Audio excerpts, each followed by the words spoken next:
Hi తమ్ముళ్ళు, good evening. ఒక తమ్ముడు కామెంట్ ఉన్నది ఏమని, ఆ ఫోర్స్లోకి వచ్చిన తర్వాత ఆర్మీలోకి వెళ్ళొచ్చా అని చెప్పి. ఇక మరి అది దానికి నేను ఏం చెప్పాలనేది నాకు అర్థం కాలే.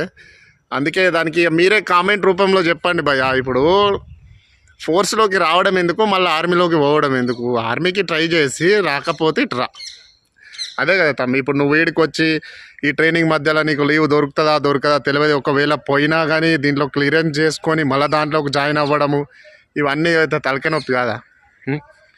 నువ్వు మళ్ళా ఫోర్స్ నుంచి ఫోర్స్కి పోవడం నాకు చిత్రంగా ఉంది. ఇది విచిత్రమైన క్వశ్చన్ ఇది. నువ్వు ఫోర్స్ నుంచి సివిల్ పోలీస్కి వెళ్తున్నావు, లేకపోతే అక్కడ టీచర్ జాబ్ వస్తే పోతున్నావు, ఇంకేదైనా క్లర్క్ జాబ్ వస్తే పోతున్నావు అంటే చెప్తా. దానికి ఎట్లా అంటే ప్రాసెస్, ట్రైనింగ్కి అయిన డబ్బులు, ఉస్తాదులకు అయిన క్యాలిక్యులేషన్, అదంతా ట్రైనింగ్ది మనం చేసిన రౌండ్ ఫైరింగ్ అవన్నీ కలిపి కొంచెం డబ్బు అంటే అకౌంట్ వాళ్ళు పర్టికులర్ అమౌంట్, సే అమౌంట్ చెప్తారు, అది కట్టేసి పోవాల్సి ఉంటుంది. మరి ఇక ఫోర్స్